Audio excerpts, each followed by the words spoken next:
Okay, everybody, I'm back. Welcome back to West Corners Custom Cycles and the Underground Garage. Y'all know me, I'm Pat. I'm back on the 91 bagger build, the Sportster bagger build. Told you I was going to get this rear tire back on. I got it up here. What a wrestling match. I was going to let you watch, but I'm glad I didn't film it. You all been laughing at me.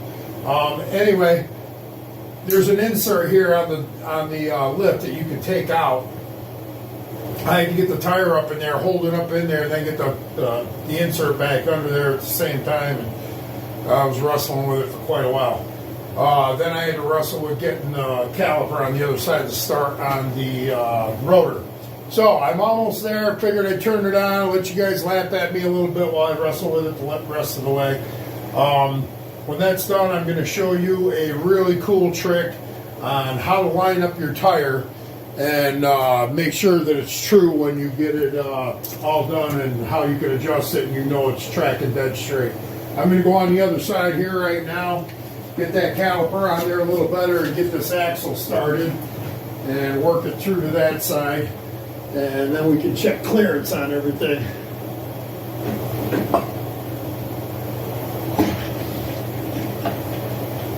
Okay.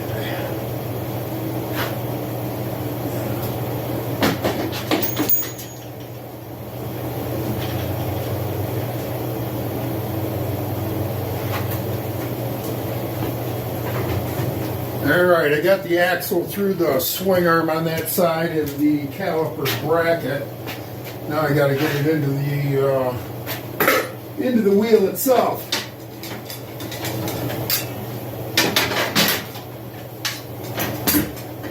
Far off I am here.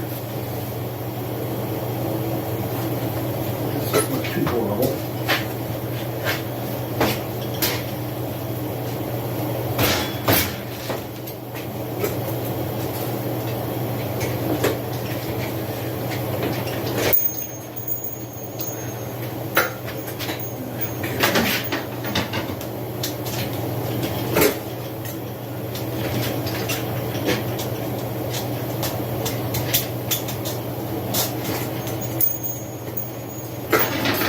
Find a wrench to get on that.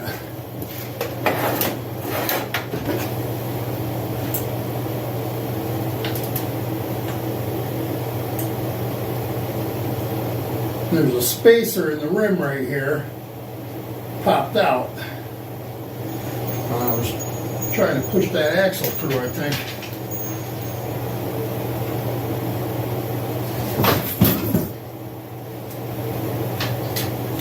Also another spacer right here that I have to get in here before that axle comes through.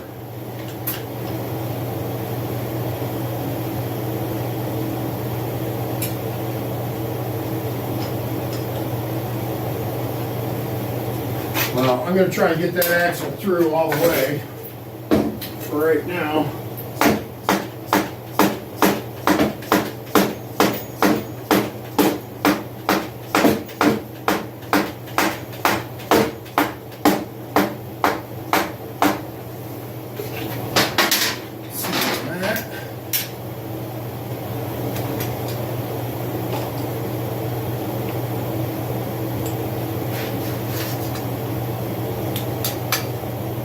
Wow, that couldn't be better.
I don't think I've ever had an axle go in that smoothly, which is good since we're filming. Alright, axle's through, spacer's in. There's a washer and nut that go on the outside here. I've already loosened up the belt tensioners.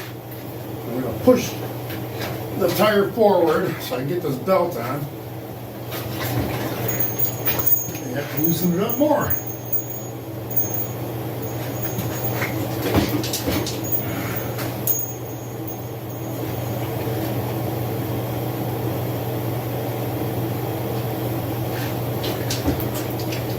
Now that one don't want to move.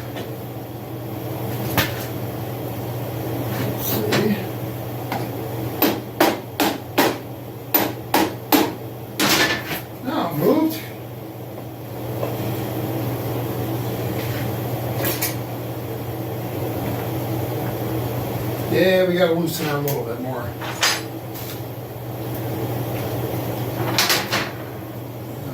I know I had a wrench there, but it disappeared.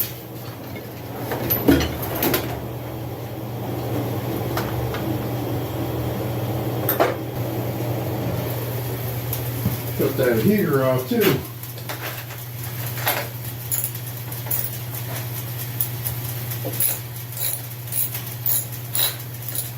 To get this belt on here, there's a tool you can make out of a coat hanger and a zip tie. It'll help you adjust your tire, make sure it's running true. There, we're on. And the way you make that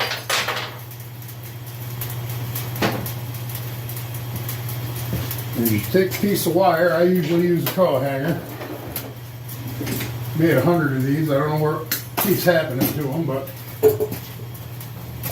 you take a piece of coat hanger and you put a bend in it, a 90-degree bend like that in it. And you take this, wrap it around, cinch it down as tight as you can, because you don't want to move it around now. You want to be able to slide it up and down and not have it move. Now there's two constant points on every motorcycle that never change on both sides that you can measure from to make sure your axle is exactly straight. One point is the swing arm pivot bolt, the axle that pivots on, and the axle for the wheel itself. Those two spots on both sides of the bike are always going to be the same. So you take this part of the wire, you line it up with the center of the bolt. There's even a dimple right in the center of that bolt, so you know you're centered. You line it up with that. You slide this down to the center of the axle. Then you go over on the other side and you check it. And see which way you got to go. Keep checking the tension on your belt. That's all you got to do. Once you got the right tension, you're measuring the same on both sides of the bike. You know your axle's straight. It's running true. You're not wearing your chain or your belt like you shouldn't be, and your tire's not, snow plowing down the road a little sideways. So that's how you do it. That's a neat little trick that I was taught by a friend of mine, and it's always worked well. So, all right, we got this tire on. You can see, actually, it looks nice. I like it. Then I got tons of clearance all the way around on this. Even if I drop it down, squat the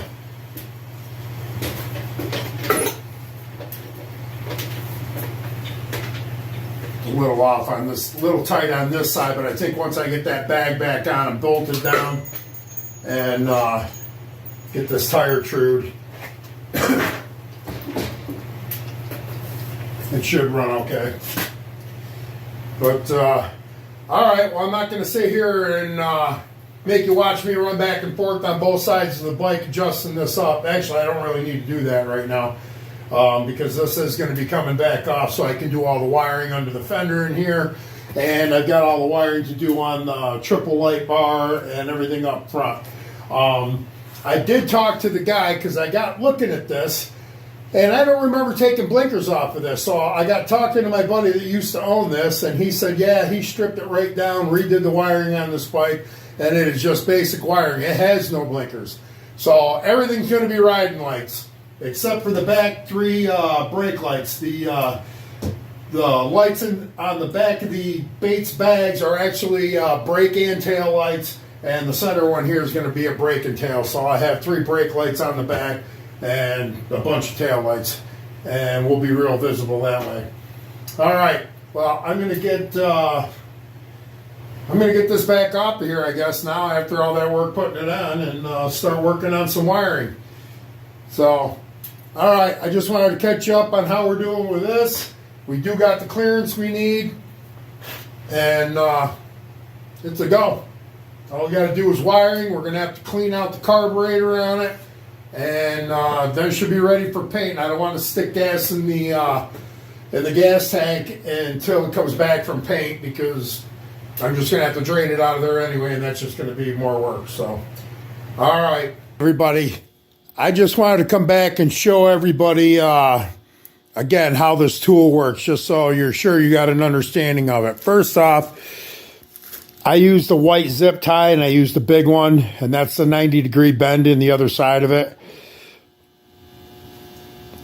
I'm going to use the white one just for visual purposes.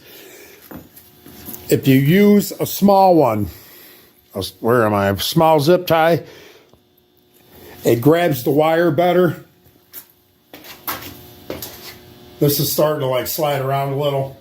Now, what I'm going to do, let me get over here where I'm sure you can see what's going on. I'm going to take this, now, see, I've only got maybe an inch or 2 on this end of the 90-degree bend on the wire.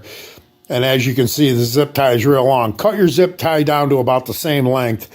And I don't know why, but I like to cut it to a point.